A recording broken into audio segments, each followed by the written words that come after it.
Okay, let's go.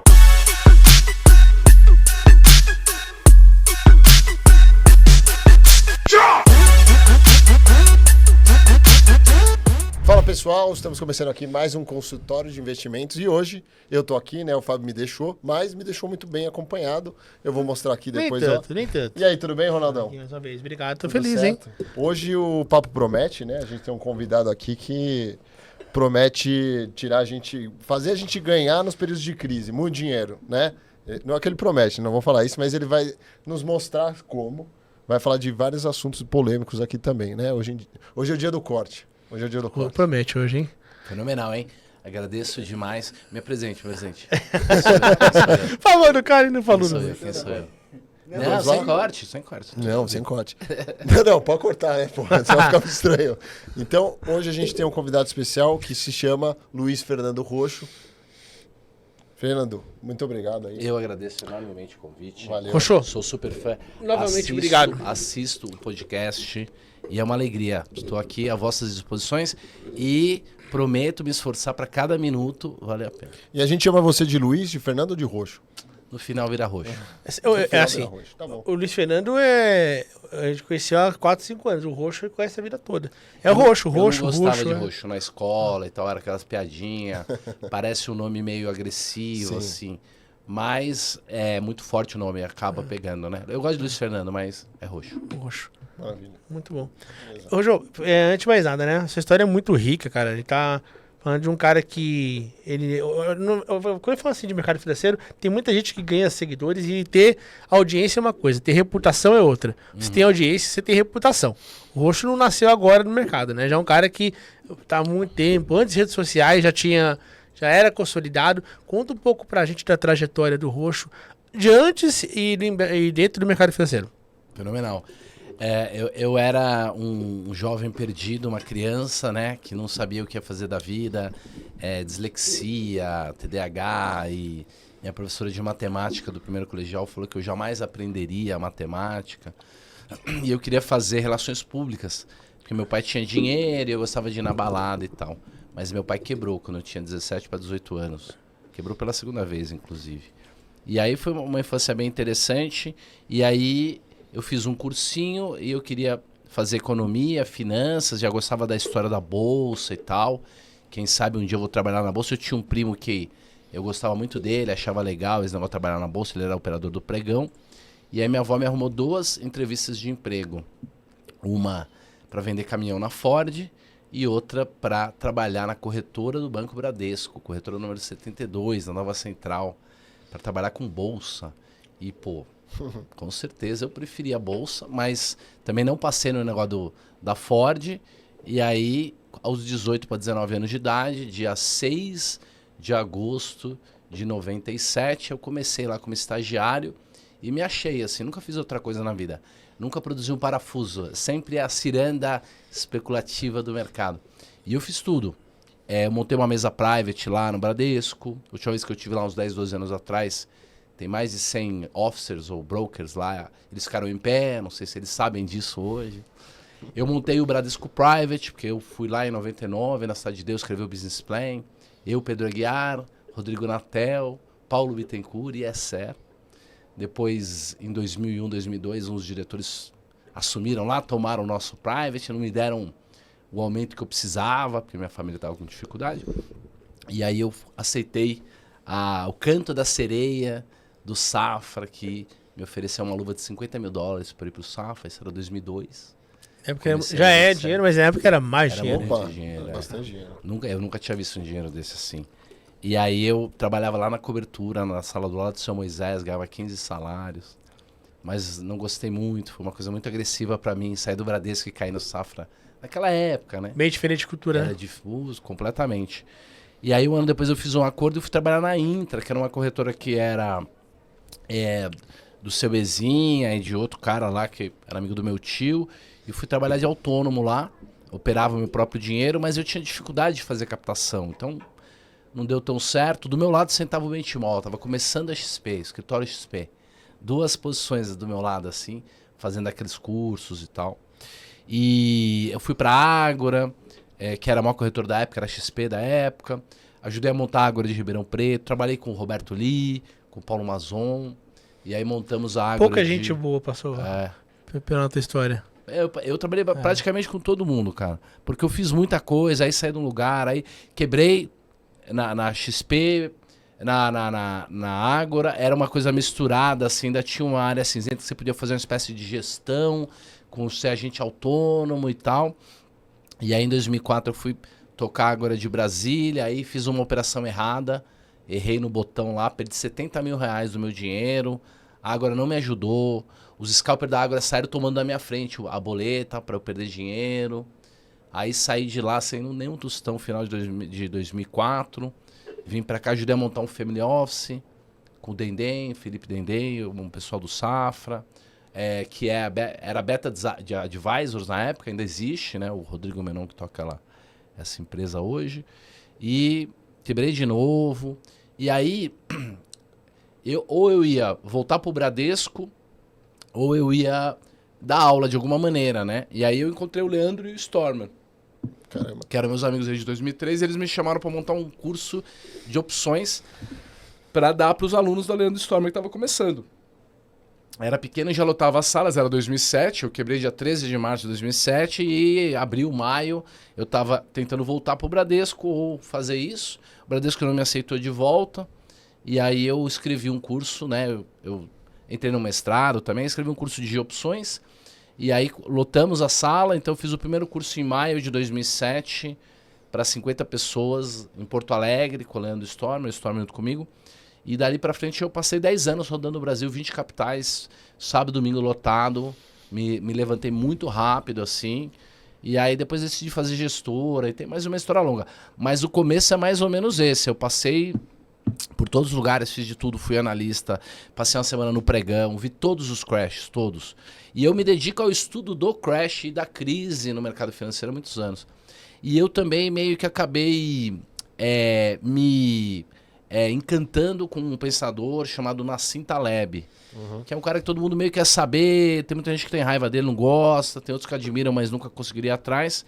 E aí eu dediquei muitos anos a estudar ele, então hoje eu acho que sou o único brasileiro que fui 4 vezes no curso dele, 10 dias de curso, tem o WhatsApp dele e tem um livro de matemática dele que é muito profundo, que acho que duvido que 20 ou 30 brasileiros tenham lido. Então eu me dedico a isso. E eu já dou aula desde 97. Na primeira semana que eu entrei no Bradesco, o seu Moraes lá, que era o diretor, falou: Roxo, nós vamos dar uma palestra lá no Transamérica para gerentes do Bradesco, que é o que a gente faz hoje, né? Vocês fazem hoje. Eu fui fazer lá em 97 e ele falou: você vai dar aula de opções. Que legal. E eu falei: eu não sei o que é opções. Ele falou: então você vai assistir uma vez. E no mês que vem você que vai dar aula de opções. Fantástico. Então eu explico o que é uma opções, que é um contrato de direitos e obrigações. Desde 1997 eu já repeti, sei lá, 10, 15 mil vezes sobre isso. Hoje o Roxo, além da parte acadêmica que você trouxe, dos conteúdos tão bons em redes sociais, hoje você também tem projetos rodando muito bem, né? Gestão. Sim. Fala um pouquinho pra gente do momento. Sim. Eu tava contando pro Carter antes de começar que, assim, 2020 foi uma fartura muito grande para todo mundo, a pandemia. E eu sou especialista no tal da estratégia do pozinho, que é um seguro que você paga alguns centavinhos ali numa opção do BOVA, numa put, e ela valoriza muito, né? E eu meio que cantei isso no final de 2019, falei: olha, eu vou comprar esses pozinhos ao vivo, quem quiser tentar aprender a fazer isso aí também, faça. E aí, em janeiro de 2020, eu entrei ao vivo e falei: olha, eu pus 15 mil na corretora e eu vou comprar 500 reais por mês na Infomoney, né? Eu era a referência lá na Infomoney. E aí, 2.000 pessoas compraram comigo 500 reais de pozinho de BOVA em janeiro, não deu nada. E aí, em fevereiro, acho que já tinha 2.500 pessoas e a gente fez uma nova compra, né? Compramos 500 reais de BOVA O96, que era preço de exercício 96, a bolsa estava tipo 130. Aí nós tivemos a pandemia, eu fui para Nova York fazer o curso do Taleb no Carnaval, e aí quase que fecha o aeroporto de Nova York, quase não consegui voltar, e nós tivemos o crash, a pandemia, a bolsa caiu para 66 mil pontos, e eu vendi as minhas puts que eu paguei 11 centavos por 27 reais. Eu fiz 75 mil reais ao vivo com 3 mil pessoas. Eu vendi quase 20 mil cursos da estratégia do pós em 2020. Caramba. Foi uma Então, explosão. eu ia perguntar exatamente sobre a estratégia do pozinho, porque o que era, você já explicou aqui de forma muito feliz. E você falou de 2020. 2020 foi um ano que fez muita gente ganhar dinheiro e que fez muita gente também se iludir. Perfeito. Né? Inclusive, eu acho bacana, já te sigo há muito tempo, você fala muito de antifragilidade e Taleb não tem como falar nele sem citar o livro. Perfeito. Fala pra gente um pouquinho qual que é a conexão e a relação que você vê, por exemplo, quando a gente fala de antifragilidade, porque esse mercado, muitas vezes, algumas pessoas falam, eu concordo, de certa forma, que é um mercado que os consistentes e os longo prazistas, eles levam o que os inteligentes têm. Isso. Que não adianta você ter raciocínio, ter poder cognitivo e não ter paciência. Fala um pouco pra gente dessa questão da antifragilidade aplicada ao teu negócio. Perfeito. Esse livro já tá até em cima de você ali. Então, ó, já tem um antifrágil ali, ó. Verdade. Grandão. De qualquer maneira, o que é interessante? Até para eu conectar com o final da explicação de como andam minhas coisas hoje, né? Joguei o celular no chão que tava tocando aqui. De qualquer maneira, o antifrágil e o Taleb é um conceito que ele tira do mercado financeiro, que ele tira das características de risco, né, que a gente encara quando a gente vai no mercado financeiro. Então, quem é do mercado financeiro e entende um pouco de opções, consegue entender esse conceito, que é um conceito que você pode aplicar para a sua vida, você pode aplicar na filosofia. E você consegue olhar os problemas, as dificuldades, você consegue olhar as coisas e enxergar ali a fragilidade, a antifragilidade, você consegue enxergar a melhor maneira de fazer aquelas escolhas. Por quê? Porque o que o Taleb fez brilhantemente é criar modelos de você enxergar a vida e que você consiga reconhecer padrões e que você consiga tomar decisões que vão te levar para coisas melhores. Vou explicar. Qualquer coisa na nossa vida é um evento, é um acontecimento. Um conjunto de acontecimentos a gente chama de processo. Um processo ele pode ser observado através do estudo do padrão, da série histórica. Então, o Ronaldo tomando água. A gente pode pegar uma série histórica, estatística dele tomando água durante uma semana e chegar a várias conclusões. E aí a gente poderia criar um plano para o Ronaldo se hidratar da melhor maneira possível através da observação de como ele bebe água. Então a estatística deixa rastros. E se a gente observar as propriedades da distribuição daquilo e tal, você consegue falar, pô, entendi, agora se eu tomar bastante água vai ser bom para mim. Da mesma maneira, o mercado financeiro, a economia, ela deixa esses rastros. Para a gente estudar uma empresa, a gente vai olhar o histórico do balanço. Para a gente olhar a macroeconomia, a gente vai ver o histórico dos dados econômicos. Para a gente fazer análise técnica, o gráfico do papel, a gente vai ver ali a historinha do papel. Para a gente aprender como passar num concurso ou tirar uma certificação e entrar num banco, eu também vou ter que estudar coisas, padrões, coisas que se repetem. Então o Taleb ele é gênio, ele é brilhante nisso, de que tudo na vida são dados e processos e que você pode, depois de muito treinamento e depois de entender os tipos de distribuição, olhar para isso e falar, pô, é coelho, entendeu? E aí o mágico vai lá, pega a cartola e puxa e é coelho mesmo. E aí parece que é meio que uma mágica. Então o Taleb ele é uma pessoa que vai ficar para a posteridade. Ele escreveu um conjunto de obras que, unidos, vão ser obras que vão ser lembradas daqui 500 anos, daqui 1000 anos. Ele é um grande clássico. E ele trouxe muitos conceitos que a gente usa por aí hoje, mas que as pessoas que não foram atrás, não têm um interesse intelectual, erudito, elas acabam escutando essas dicas, esses conselhos, essas definições, mas se elas realmente fossem atrás do Taleb, elas aprenderiam muito. Então minha vida hoje está muito divertida, voltando para como é que está a minha situação hoje, porque, pô, eu consigo falar sobre muitos temas, as pessoas me chamam para tirar conselhos, o mundo está numa situação quase num colapso financeiro, econômico e social.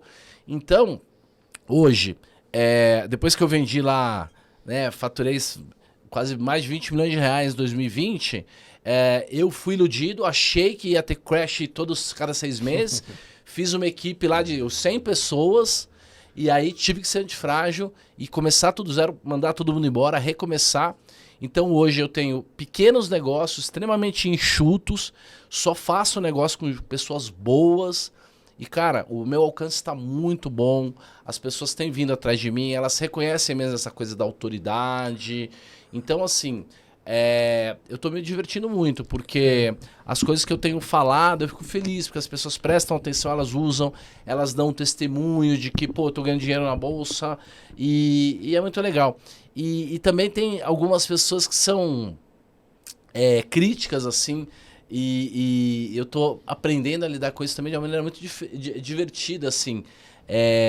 E acho que isso que é a antifragilidade. A antifragilidade é uma propriedade de seres e organismos naturais, processos, sistemas naturais, como é a bolsa, como é a natureza, como é o cérebro humano.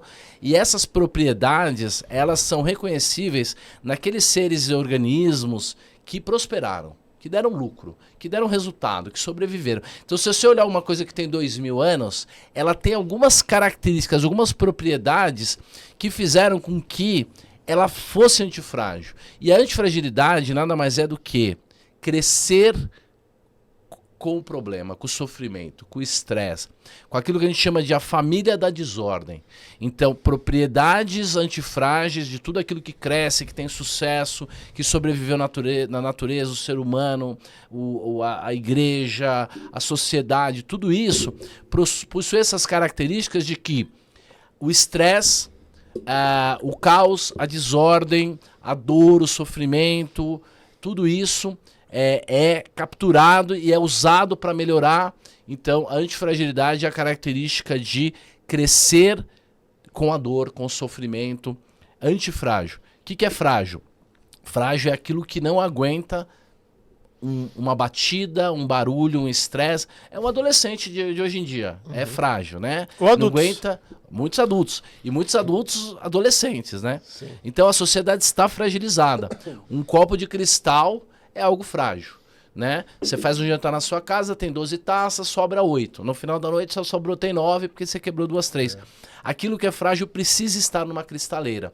Se você for mandar pro seu amigo lá no Amapá, você vai pôr numa caixa, vai colocar um saco bolha, vai escrever frágil em cima e vai mandar pelo Sedex e vai chegar lá quebrado mesmo assim. E aí o antifrágil não. O antifrágil é o inverso disso. Só que as pessoas olham e falam, então o antifrágil é forte, ele é robusto, ele é resiliente. Não é isso. O forte, o robusto, o resiliente, ele é tipo uma pedra. Se você colocar uma pedra numa caixa e mandar pro seu amigo lá no Amapá, a pedra vai chegar absolutamente igual. Mas pra gente progredir no mundo, no caos, na desordem, na pressão que é o inferno que é o mundo, a gente não pode apenas ficar igual. A gente precisa melhorar. E massa de pão. Exato. Bate. Quanto mais bate, mais cresce. É que o sua avó falava, né? O que não mata, fortalece. Então, a antifragilidade é essa propriedade. E aí a gente pode aplicar na sociedade, numa empresa, mas a gente pode aplicar principalmente num portfólio de investimentos. E aí é muito legal, porque eu vou por aí explicando como seria uma carteira antifrágil. Será que dá para sair com mais dinheiro de uma crise econômica, de uma crise no mercado financeiro? Então é isso que eu faço.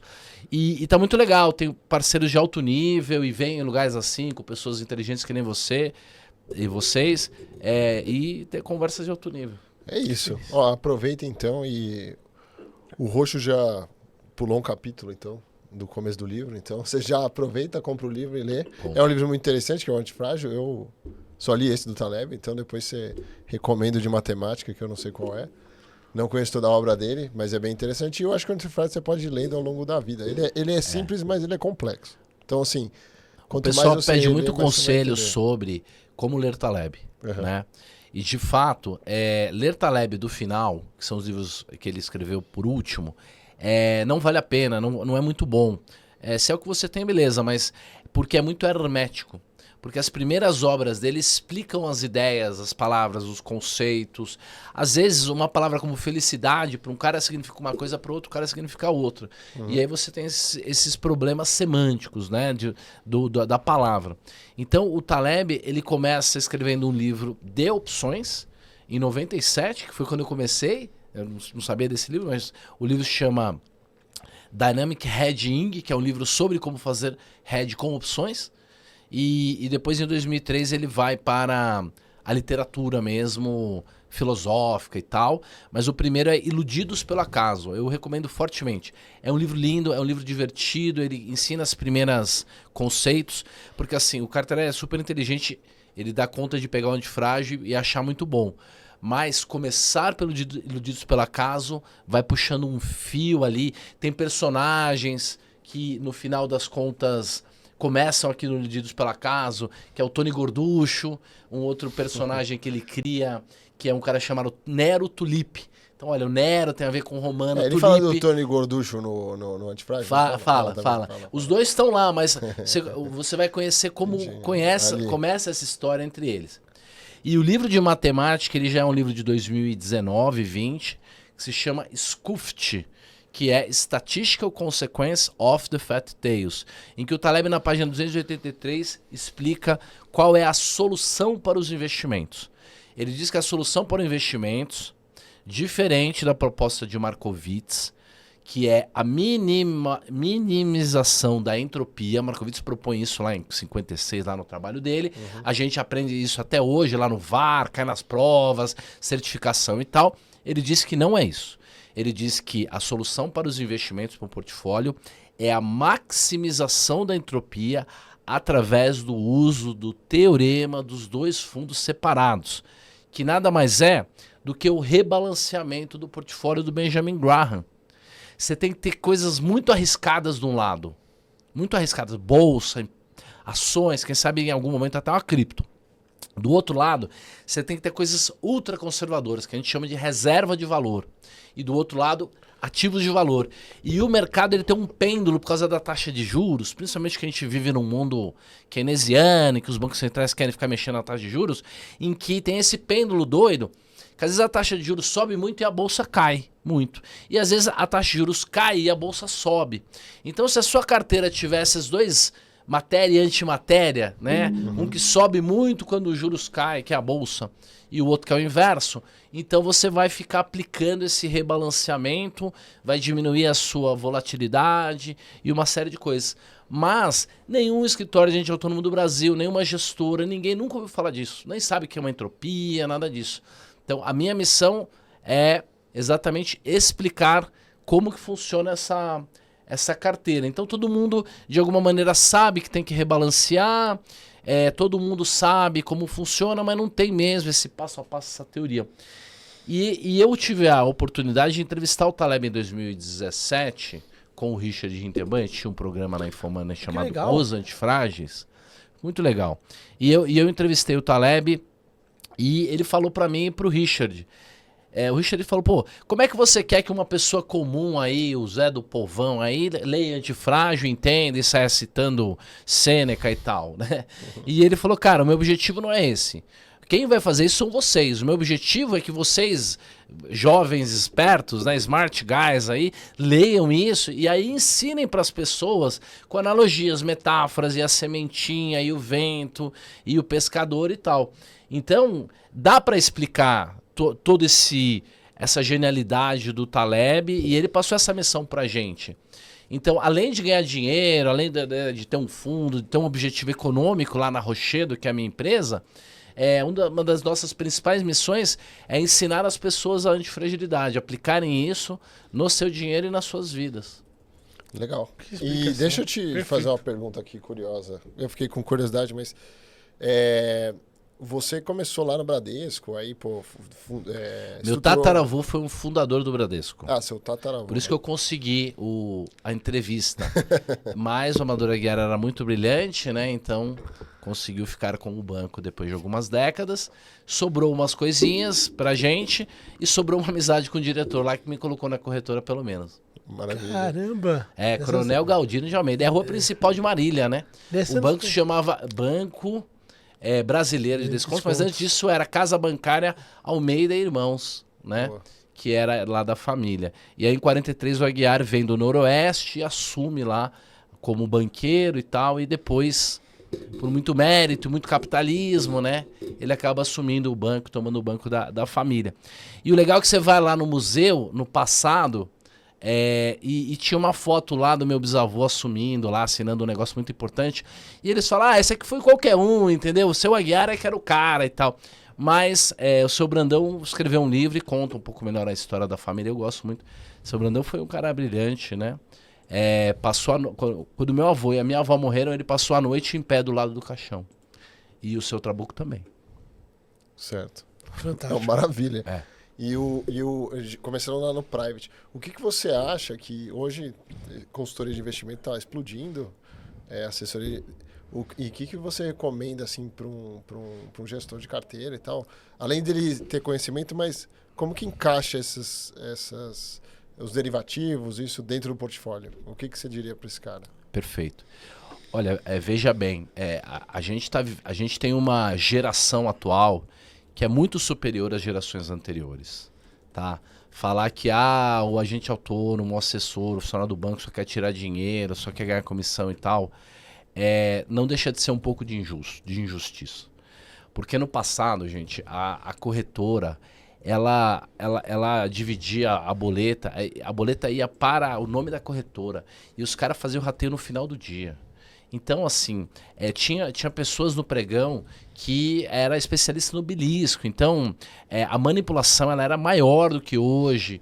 E a falta de ética era mais descarada. Essa coisa de levar vantagem em tudo, que hoje está meio subentendido, mas no passado não, era isso mesmo. Você tinha que levar vantagem em tudo e tal. Uhum. Então, eu acho que a gente tem uma geração que é uma geração que está mais evoluída que a anterior. Mas a gente ainda tem esses grandes vícios, né? Existem problemas grandes aí, que o Taleb chama de o problema da agência, né? Do agenciamento. Ele precisa ser enfrentado. Tem toda a questão do conflito de interesse. Eu assisti várias aulas lá no curso do Taleb sobre finanças éticas, sobre São Tomás de Aquino, sobre finanças muçulmanas, o negócio da palavra, da assimetria de informação e tal. Então, assim, eu acho que existe uma crise, assim, um dilema de para onde o mercado financeiro vai. Será que é o consultor? Será que é o agente autônomo? Será que o que é? De qualquer maneira, para a pessoa que está no mercado financeiro está entrando, o seu nome vale muito mais do que a instituição financeira que você está. Você precisa guardar a sua alma, o seu nome. Não venda a sua alma.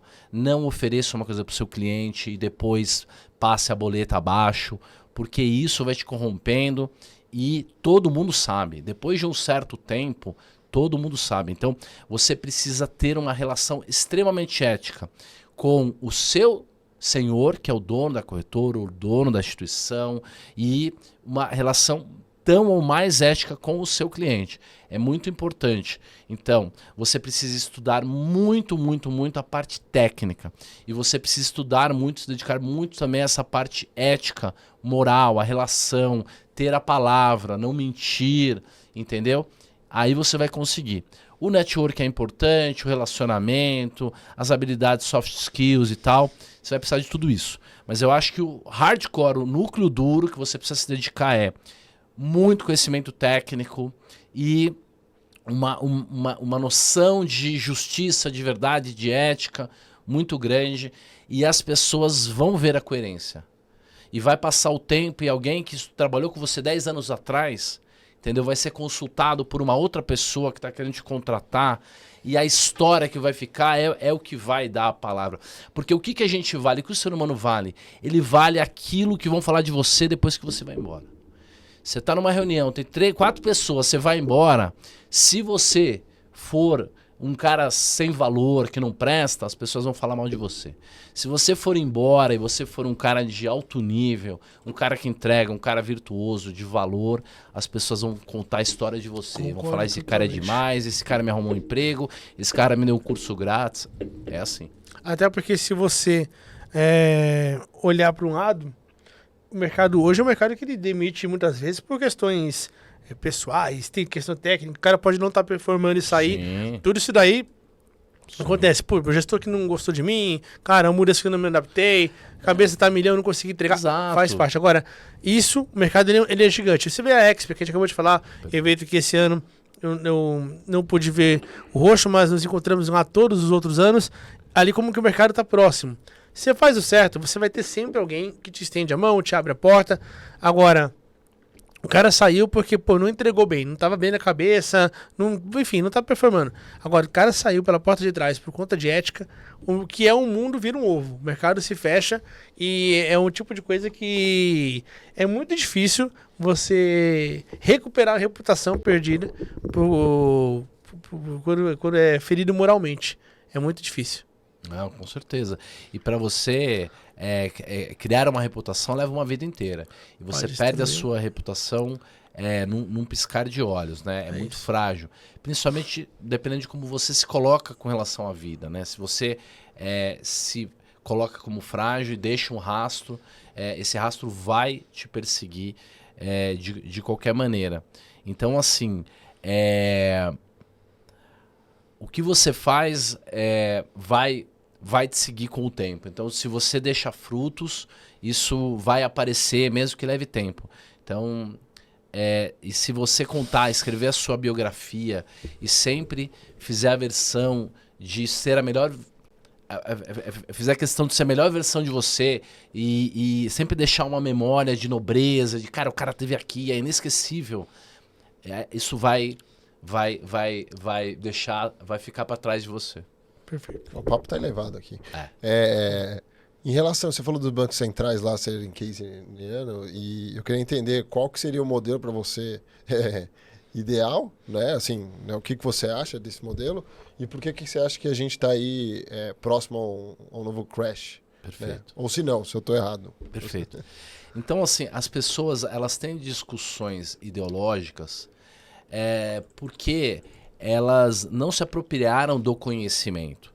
Nós vivemos uma época que todo mundo tem que saber um pouquinho de tudo, mas não precisa se aproximar, se aprofundar muito nos temas. Então as pessoas, elas não têm um conhecimento, elas têm uma opinião.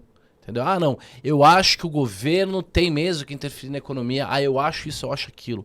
Se você se dedicar 10 mil horas de estudo sobre economia, você vai chegar à conclusão que o governo não deveria intervir na economia. Não deveria. Isso começa lá em Aristóteles, passa por São Tomás de Aquino, o Adam Smith estraga muito a teoria, a gente tem que recuperar ali os escolásticos tardios, que passa lá pela Espanha e chega na Áustria para a gente aprender os austríacos. Então, assim, economia não é uma questão de opinião, não é uma questão de ideologia.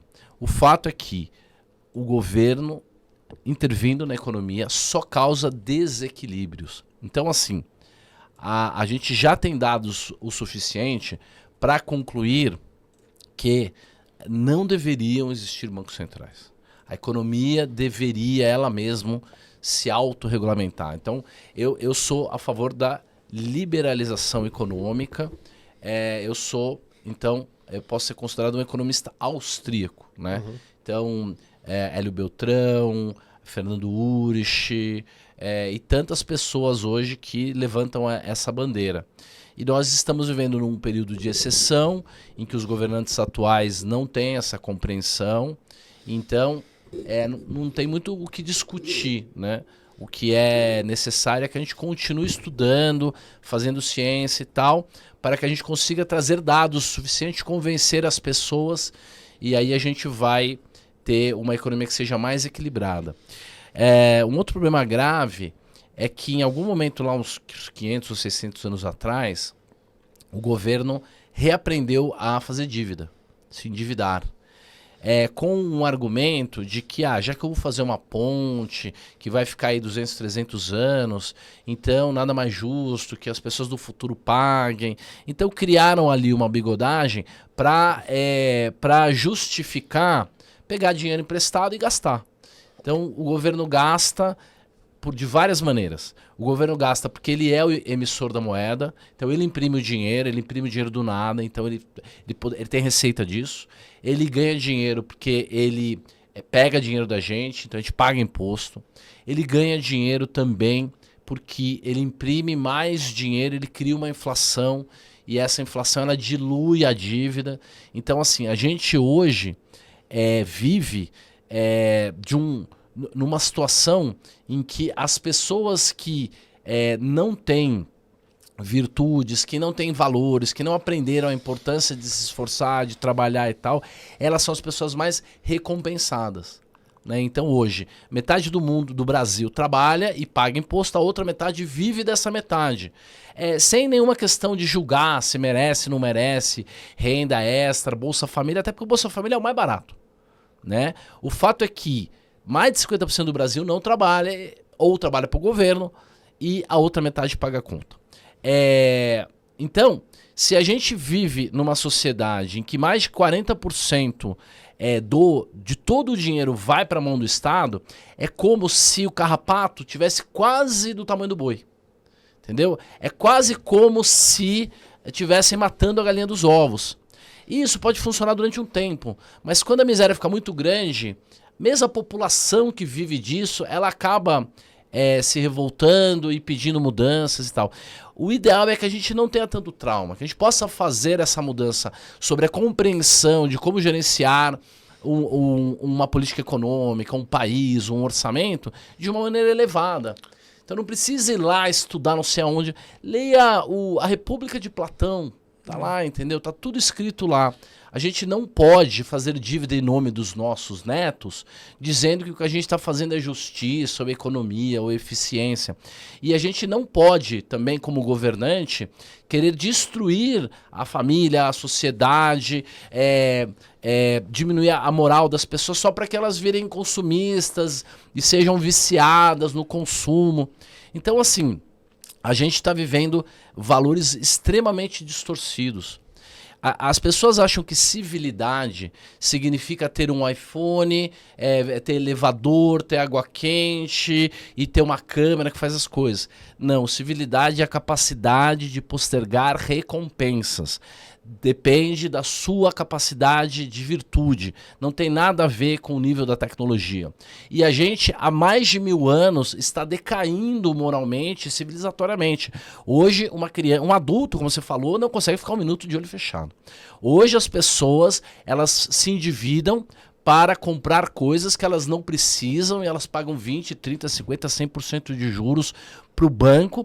E o banco quer isso. Não é porque o banqueiro acordou de manhã falando, eu sou maligno. Não. As coisas foram acontecendo para que as pessoas se incentivem a não. Tem que vender o cartão de crédito, tem que fazer isso. Então, tudo é meio separado e aí não tem uma responsabilidade no final. É uma grande bigodagem e no final também você reconhece só quem se deu bem e quem é bonzinho acaba no Brasil virando também um pária. Então, o empresário virou vilão, o cara que é bem sucedido o pai bravo é o culpado, né? Tem um... Não, mas não, só para não perder essa linha aqui, porque você falou isso tudo... Deixa eu falar do Banco Central. Não, do Banco Central, e cara, como é que você vê então, dada essa explicação que você dá, dado o cenário atual, o Bitcoin é uma alucinação? O que é?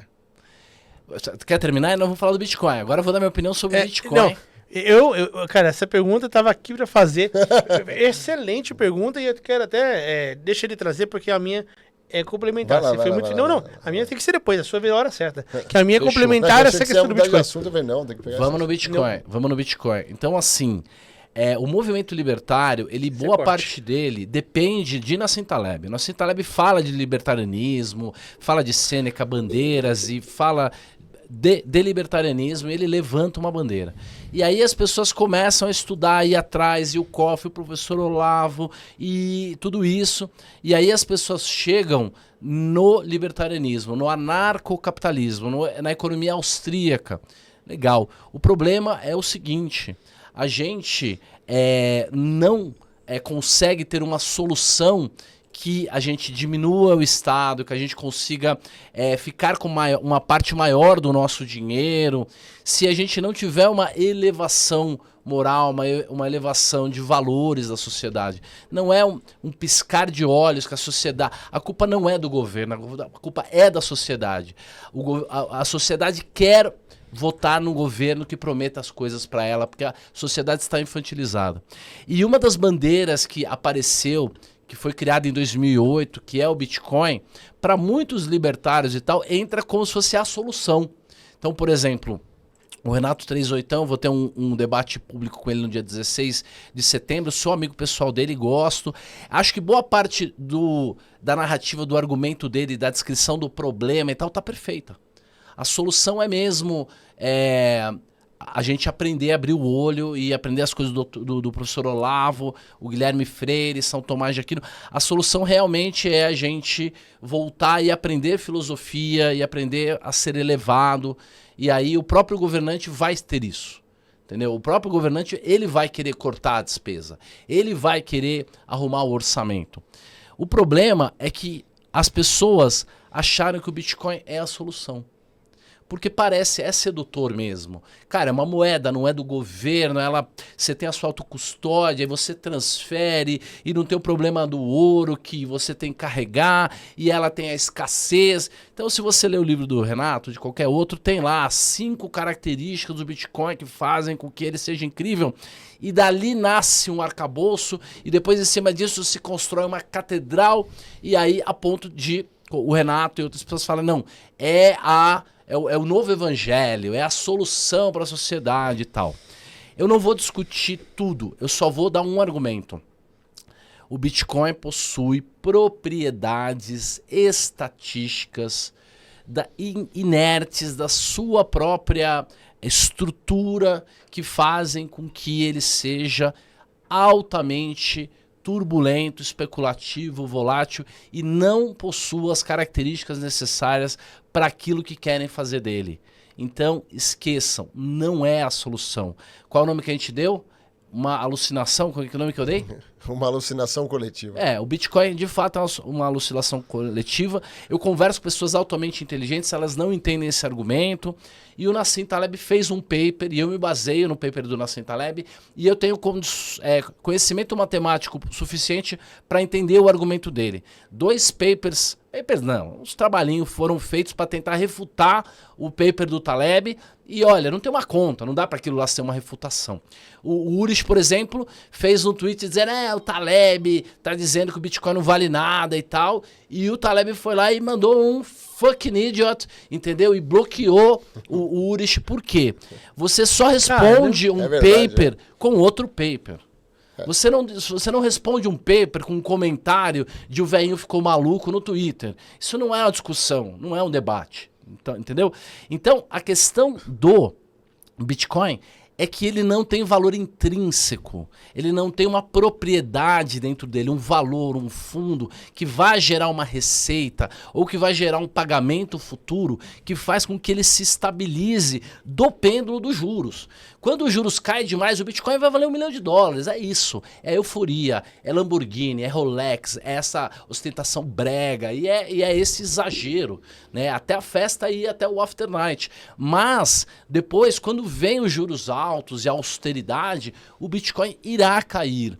Por quê? Porque ele não tem valor intrínseco. E aí, quando você pega o fluxo de caixa, para você precificar alguma coisa, você tem que fazer todo o fluxo de caixa futuro dela e trazer valor presente. Embaixo tem a taxa de juros. Então, se a taxa de juros que está embaixo sobe demais, como o Bitcoin não tem nenhum valor futuro, nada, ele nunca vai gerar nenhum dividendo. A pessoa só ganha dinheiro com o Bitcoin se ela vender para alguém por um preço mais caro. Então, quando há aquilo que a gente chama de colapso de liquidez, ou a grande crise de liquidez, ou o dólar sobe demais, falta dinheiro na sociedade, o Bitcoin vai cair 90%. Isso vai acontecer 10, 20 vezes. O Taleb acha que alguém um dia vai desistir do Bitcoin. Eu não tenho tanta certeza, mas eu acredito que o Bitcoin é uma alucinação coletiva no sentido de que ele não é a solução para a economia. Ele é parte, a tecnologia é legal, mas ainda não chegou lá. O princípio talvez seja, mas não na aplicabilidade que teve. Esse negócio de que tem 5 propriedades junto, é que nem o canivete suíço, entendeu? Pra você levar pra acampar com o seu sobrinho, é legal, mas pra uma guerra você precisa de uma espada grande, entendeu? Não dá pra você ter 5 características boas, mas pra transferir é difícil, leva tempo. É caro, é difícil de custodiar. Eu já vi mais gente levando golpe no Bitcoin do que qualquer outra porcaria do mundo. Então, ele é um ativo financeiro, ele não é uma moeda, né? Está refutado. Eu lamento muito muito, vão me xingar muito por causa disso. Eu ia em eventos de Bitcoin 2, 3, 4 anos atrás de pessoas que eu amo, eles não me chamam mais pra falar lá. Por quê? Porque eu ia lá e falava 1.500 pessoas. Aí, galera, que tem Bitcoin aí, 1.500 pessoas levantavam a mão, e eu falava, quem usou o Bitcoin nos últimos 2 anos? E ninguém levantava a mão, uma pessoa. Ó, e aí quebrava o aqui, clima. Eles estavam lá pulando, vamos ser felizes da vida e quebrou o clima. Vamos convidar o Roxo agora pra falar de Bitcoin aqui no meu banco, ó. Só porque eu não convidou ele mais. Mas o que eu ia te falar eu acho que vai muito em direção ao que você disse, porque o Bitcoin vem e o pessoal, é que nem precisa trabalhar devagar, mudar, porque a gente está atualmente no buraco que a gente está, que nem você colocou, não sou eu colocando, porque vem uma construção de muitos anos. Perfeito. O pessoal pega o Bitcoin e fala, não, é o Salvador Pátria, que nem o nosso ex-presidente, como será? Salvador... Não é o Salvador Pátria, não tem um Salvador Pátria. É uma construção que demora, tem que trabalhar, suar e tal.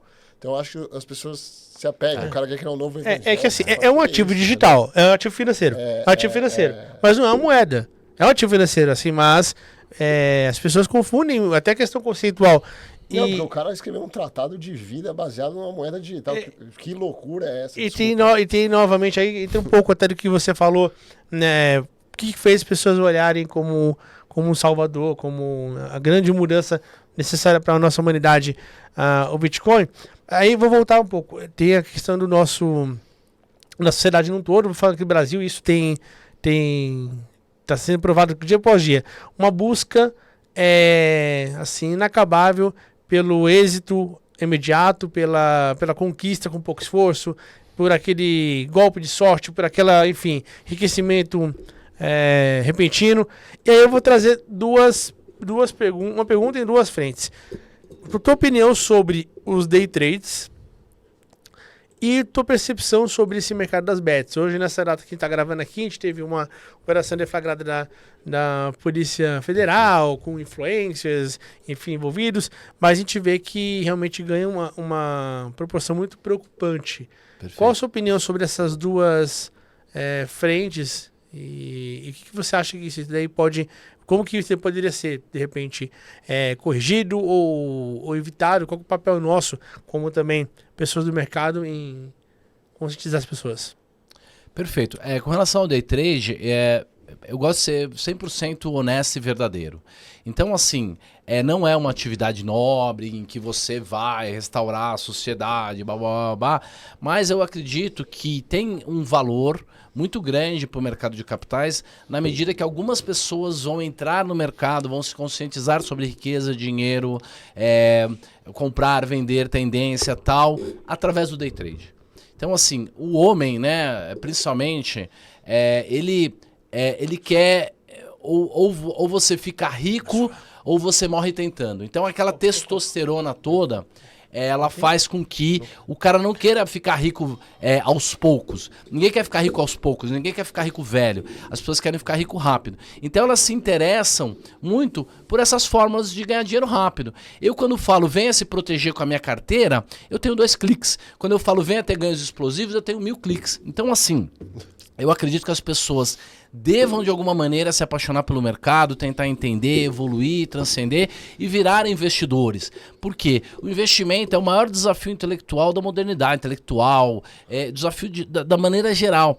E o investimento é um esporte de velho. A gente vai fazer isso pro resto da vida. Então, assim, se o cara tiver que se conscientizar, gastar menos e tal, fazendo day trade, ótimo. 2% de quem faz day trade no índice futuro ganha dinheiro. O resto não ganha. Eles ganham bastante dinheiro, o resto não ganha. E quem ganha dinheiro mesmo é o RLP, é a plataforma e tal. Mas, mesmo assim, eu acredito que as pessoas precisam aprender sobre o mercado, se apaixonar, ver o índice Bovespa. E se eles forem cooptados pela barriga, né, pela comida, pela promessa de riqueza fácil, e depois quebrem a cara e descubram que investir é o caminho, a paciência, eu acho que pode ser o preço, pode ser o custo. E eu acho que é infinitamente distinto da porcaria do Bets. Entendeu? O Bets corrompe a sociedade, entendeu? Corrompe o jogo. Por quê? Existe um negócio que se chama...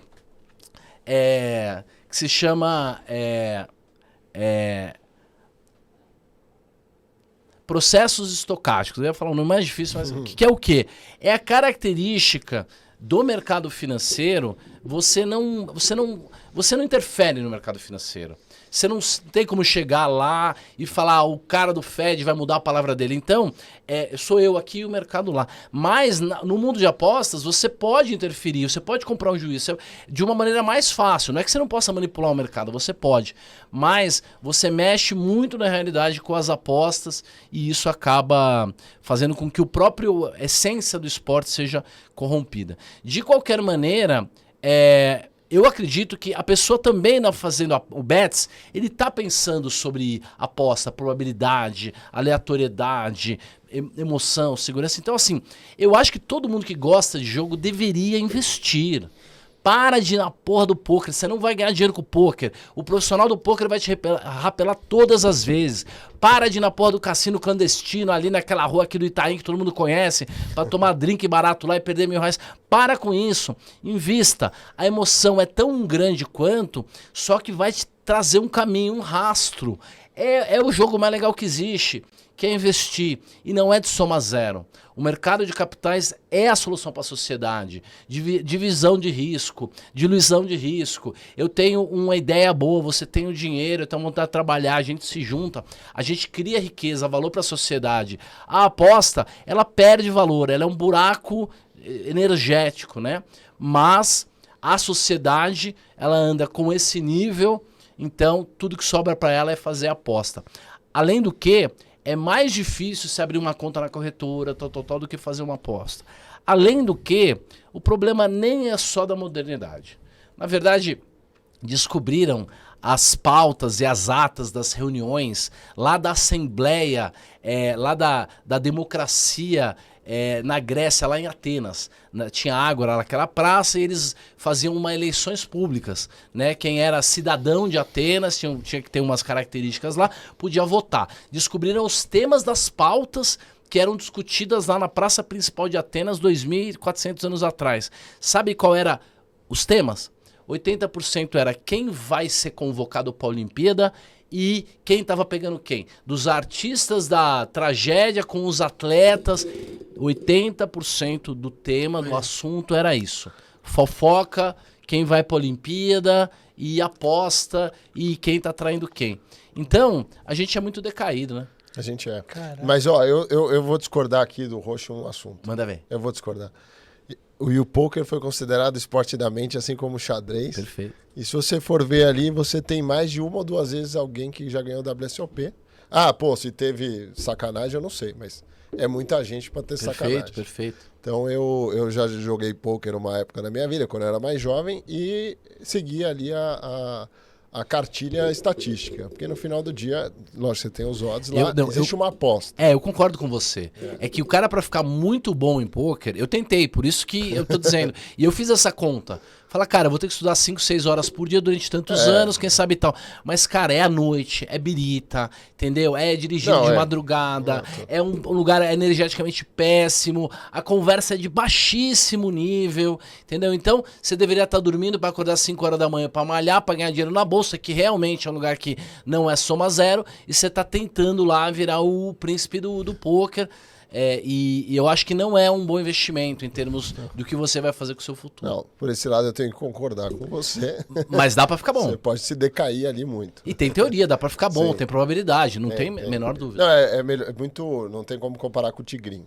Eu tenho amigos que fazem as contas de cabeça, sabem a probabilidade, e eu não tenho nenhuma condição de competir com eles, por isso que eu nem jogo. Eu até tinha um colega que trabalhava comigo no banco, eu não vou falar o nome dele, né? Ele voltou agora pro mercado.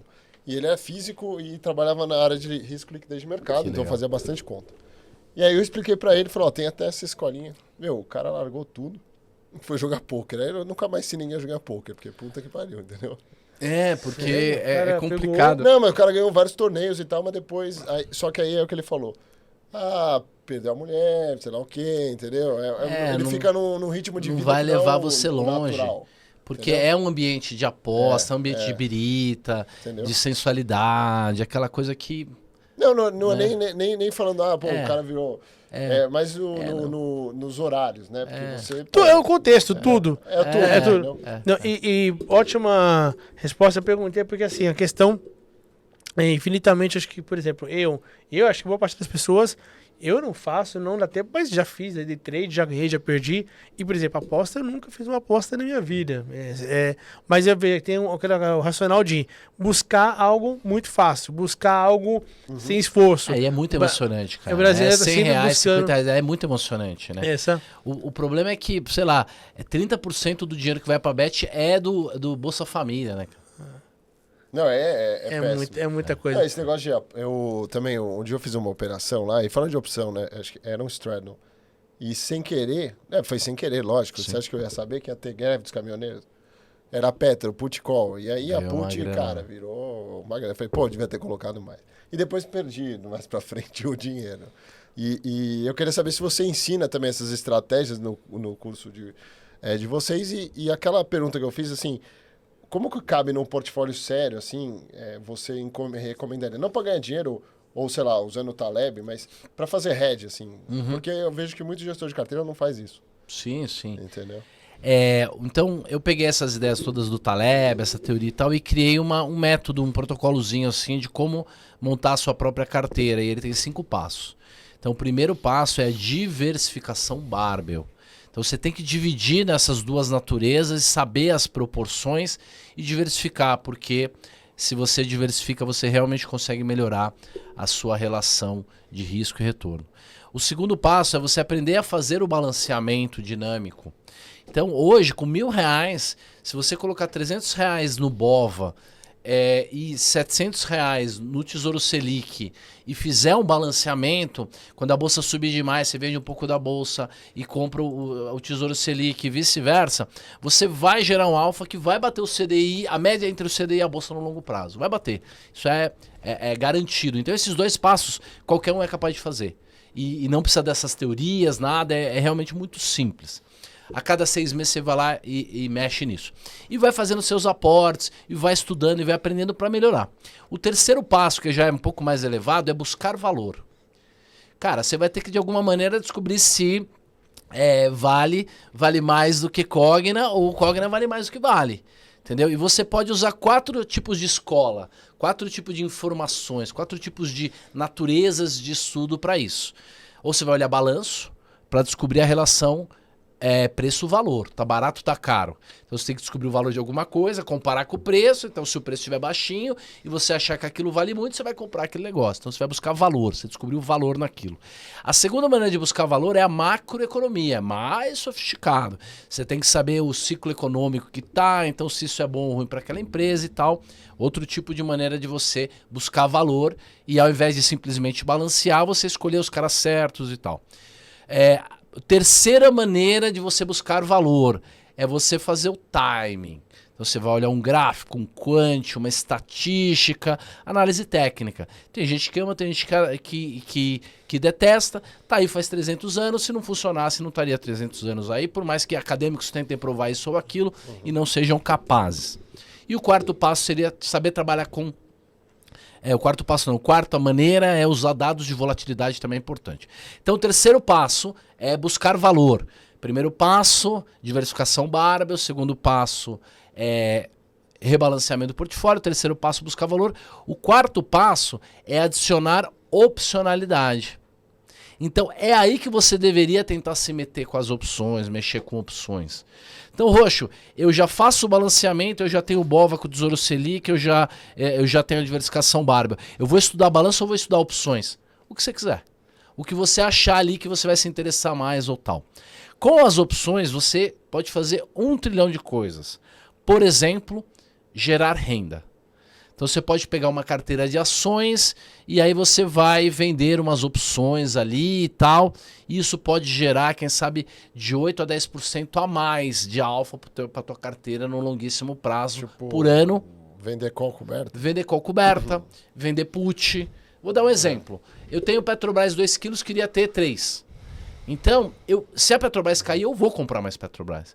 Então não tem motivo pelo qual eu não deva vender uma put, que é um direito de vender. Eu quero comprar a Petrobras R$2 abaixo do que ela está hoje. Então eu vendo uma put para alguém. Que é o direito que o cara tem de vender para mim. A Petro, tá R$30 a Petro, vender por 28. Ele quer ter esse direito, porque ele quer se proteger. E eu quero que ele tem esse direito? Porque eu não me importo de comprar Petro a 28, eu até gostaria de comprar. Então eu vendo essa put, recebo esse prêmio. Três coisas para acontecer. Se o mercado continuar caindo e for para 36, 34, 32, 26, 24, 22, eu compro a Petro no 28, feliz da vida, eu queria comprar e o prêmio é meu. Eu embolsei aquele prêmio que eu não teria. Segunda coisa, fica parada no 30. A put vira pó. Ótimo, eu ganhei o prêmio, não perdi com as minhas ações, também não consegui comprar as ações, mas posso fazer isso todo mês. Gerar aquele prêmio, ganhar aquele valor daquela put. Ou o mercado pode subir. Se o mercado pode subir, melhor ainda. Por quê? Porque a put desvaloriza rápido, vira pó e eu ganho aquele dinheiro. Então, alguém que tem um portfólio de ações, que gosta de uma determinada empresa e que gostaria de comprar lá um preço inferior do que ela está hoje, tem que vender puts. É deixar dinheiro na mesa. Quem faz isso? Warren Buffett, Luiz Alves, Breda com Luiz Alves. Eu sou professor do MBA lá do Barsi. Barsi faz isso. Luiz, eu ensino lá pro pessoal da Luiz como é que se faz o dividendo sintético. Então, opções servem para gerar renda, que é muito bom. E poderiam gerar de 8 a 10% ao ano com dividendos sintéticos. Eu, inclusive, tenho uma tese com o Thiago Reis. Eu sou professor do MBA do Primo Rico, do Paulo Guedes. Então, isso não é uma coisa de que alguém inventou. Não. Todo mundo faz o tal do dividendo sintético. Isso é uma maneira de você gerar alfa, gerar um retorno adicional para a tua carteira. E a segunda maneira que você pode usar as opções para o seu portfólio é comprar o tal do pozinho. É o tal do seguro de carteira. Só que não é uma coisa meramente especulativa, é muito mais. Eu pego um pedacinho do dinheiro que eu tenho, daquilo que eu ganho com o mercado, já que eu tenho uma carteira de ações e que se o mercado cair, tiver um crash, cair demais, eu vou perder muito dinheiro, e eu compro um seguro. E eu compro um seguro no Ibovespa, no BOVA11. E o que é um seguro? É a tal da put. Só que eu vou vender a put dos papéis separadamente, porque ela me gera uma renda legal, e com essa renda eu vou comprar um seguro puramente do Ibovespa, do BOVA. E não é um seguro para pequenas quedas. Eu não me importo com pequenas quedas. Pequenas quedas são boas. A volatilidade tem que ser desejável. Eu quero me proteger das grandes quedas. Porque o risco do mercado financeiro não é a alta, não é o mercado de lado, não são as pequenas quedas. O risco do mercado financeiro é o crash. É o colapso. Então, existe uma maneira de você maximizar o seu retorno geométrico da carteira ao você adicionar um pouco desse seguro de carteira, que é barato, que é você comprar um pouquinho de opções de venda do Ibovespa. Lá, eu estou comprando no 90 hoje, a bolsa está no 130, custa 2 centavos. Com 0,20% do valor da minha carteira como um todo, eu já estou protegido. Com 4% ao ano, eu me protejo de qualquer crash. E nós temos um crash, ou tivemos um crash pelo menos a cada 5 anos. Tá certo? Então, assim, eu tenho uma carta de 40 páginas provando ipsis literis porque o seguro de carteira é uma boa, vale a pena. Nassim Taleb, no fundo dele, com o Mark Spitznagel, um fundo chamado Universa, ganhou 20 bilhões de dólares lá em 2020, enquanto eu estava com eles fazendo o curso de risco lá em Nova York. Eu ganhei 75 mil reais. O cara ganhou 20 bilhões de dólares. Quase, hein? Quase. Quase, perto. Então, assim, tem desenho animado, tem texto. É inquestionável. A questão de usar as opções para melhorar a performance é inquestionável. E aí nós temos o quarto passo. Primeiro, diversificação barbell. Segundo, rebalanceamento de portfólio. Terceiro, buscar valor, escolher bons negócios, porque isso dá dinheiro no longo prazo. O quarto, adicionar opcionalidade para gerar renda e também proteger das grandes quedas, até ter ganho nas grandes quedas. Imagina você ter dinheiro sobrando depois de uma queda de 50% na bolsa, podendo comprar tudo baratinho. Pô, eu lembro de Petro a R$6, entendeu? Eu lembro do Ibovespa em 98, eu peguei o crash em 98, o Paulo Afonso era nosso analista lá, ele falou, se a bolsa for abaixo de 6 mil pontos, eu vou desfilar de cueca na mesa. Tava 17 mil, bateu 4.800 a bolsa. E ele fez. Pô, eu acho que ele fez. O fato é o seguinte... o quarto passo é adicionar opcionalidade, vai te ajudar, esses crashes existem mesmo. E o quinto passo é repetir e melhorar. Não dá pro cara de R$1.000 amanhã querer fazer tudo isso, jamais. o perfil do investidor é uma coisa muito mal feita, né? Eu sei que a Ambima, a CVM se esforçaram, tá aí, legal. Não, quem sou eu? Adoro, amo os dois, tenho amigos em ambos os lugares. O fato é que o perfil que eu faço é um perfil que considera, sim, o apetite ao risco, mas considera primeiro quanto dinheiro o cara tem. É incomparável. Você falar para um cara que tem 5 pau para investir, que ele vai ter que passar 4 horas investindo, ele não vai, ele tem que estar lá, dirigindo Uber, lavando, servindo, ganhando dinheiro. Segundo, quanto conhecimento ele tem. Pô, faz 30 anos que eu penso, acordo isso, dou aula disso, então por isso que eu falo essas coisas rapidinho assim. Ninguém vai aprender isso em 6 meses. Começa devagar, esteja sempre um passo antes de você estar preparado. Conhecimento. O terceiro é quanto tempo você tem. Pô, eu sou médico, cirurgião, ganho R$2.000 a hora, vou ficar fazendo day trade? Você é idiota, cara. Isso. É perda de tempo sem fim. Isso. E o quarto é o perfil de risco, é o quanto o cara aguenta de perda. E aí essa parte é uma combinação entre drawdown, que é perda máxima, e volatilidade do portfólio. É o quanto... Então, o cara conservador é 10 de vol com 15 de drawdown. O cara mais ou menos é 20 com 25 e o cara agressivão mesmo é 30, 35 com 40. Então, essa parte do apetite ao risco não é tão difícil. Mas o resto do perfil é que vai dizer se você é um cara que vai balancear a cada 2 meses ou é um cara que vai balancear de manhã, de tarde e de noite. Eu tenho aluno que, cara, balanceia o tempo todo e ganha dinheiro e tá dando curso aí, tá rico e tal no mercado financeiro. E eu tenho alunos que, cara, o cara tem o emprego dele lá, ele tá começando a vida, ele não ganha muito bem, e ele faz um balanceamento a cada 3 meses e ele tá com paz e espírito. E ele sabe que a curva dele ascendente do dinheiro está apontando para cima, é que ele vai chegar lá. Boa. Excelente. Que aula, hein? Que Não aula, precisa- que aula. É até melhor, né? Você não precisa ler o RU pra falar de opções. Você vai lá no curso do... O John Hu, cara, esse livro, ele foi um pesadelo na minha vida há muitos anos, Pesadelo. que não tinha outra coisa no Brasil. É. E aí o gama, né, eu tenho dislexia, então eu não consigo prestar atenção. O gama é a taxa de variação do preço de uma opção para uma mudança no delta. Eu falo, não entendi. E de novo, passei anos tentando entender o gama, então hoje a gente explica usando, né, a metáfora do passarinho e tal, que fica mais fácil para todo mundo. Mas que aula, que aula. Agradecer porque, verdade, cara, o cara que tá com a gente já desde o começo da escola, mas a gente acompanha muito antes. E boa parte do que hoje esse mercado tem tua contribuição. Pô, eu falo, na época de banco, quando profissional do mercado financeiro ainda, eu já consumia, já lembro o quanto você era admirado e engraçado que a gente falou agora há pouco sobre autoridade, né?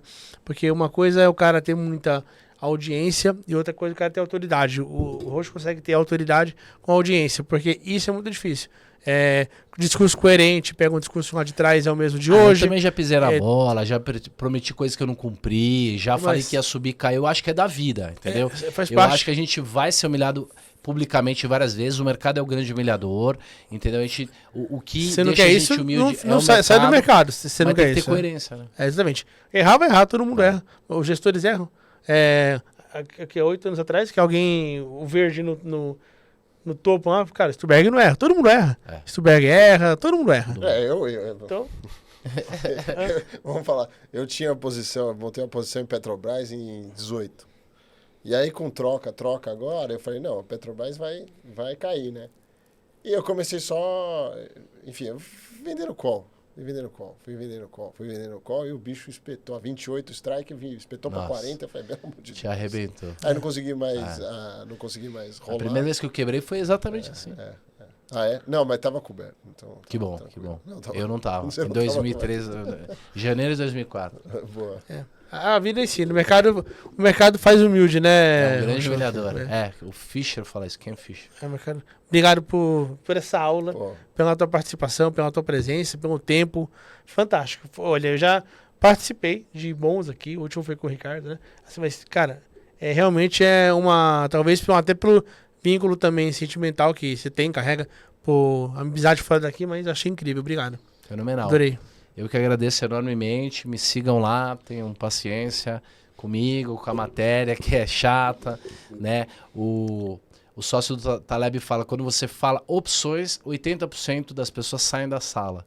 Quando você fala seguro que opções, 80% dos que tinham sobrado vão embora, de 100 pessoas sobram 4, né? Então, eu acho que precisa perseverar na parte técnica, porque no futuro o atendimento, o network vai ser feito por um robô. Mas entender as coisas, sempre vai precisar de um ser humano. Ô, Lucas, você colocou o link de Instagram no Eu roxo. coloquei e eu queria entender aqui o Me Ajuda a Te Ajudar. Como é que funciona? Que a pessoa que quer conhecer mais sobre você, ela clica no link da bio do seu Instagram e aí o que ela tem que fazer? Porque Vai já ter tá um aqui na cara, questionáriozinho né? lá, ela vai deixar o e-mail, algumas informações. Por quê? O meu pessoal sempre falou, não, precisamos falar pra gente que não tem dinheiro, é boca do funil, quem tá começando e tal.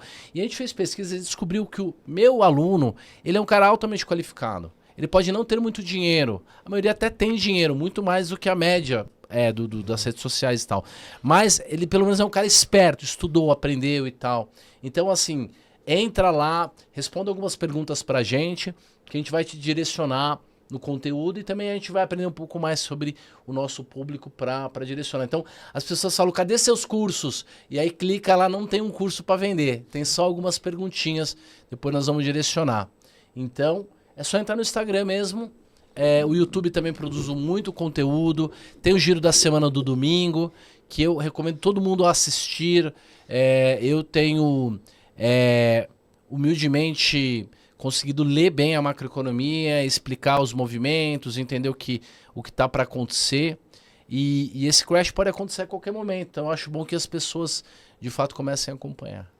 Boa. Perfeito. Excelente. Obrigado, Roxo, mais uma vez. Muito obrigado, Eu Roxo. agradeço. Obrigado, pessoal. A gente vai ficando por aqui mais uma vez. Se tiver uma aula de MBA aqui, né? De opções. Uma aula fantástica. Obrigado, Gui, mais uma vez. Eu sou o Step oficial. Quando o Fábio viaja, eu tô aqui sempre. O melhor step. Firme e forte, Deixa tá? o Fábio pra lá, só vem você agora. Obrigado, Gui. Obrigado, pessoal. Até a próxima.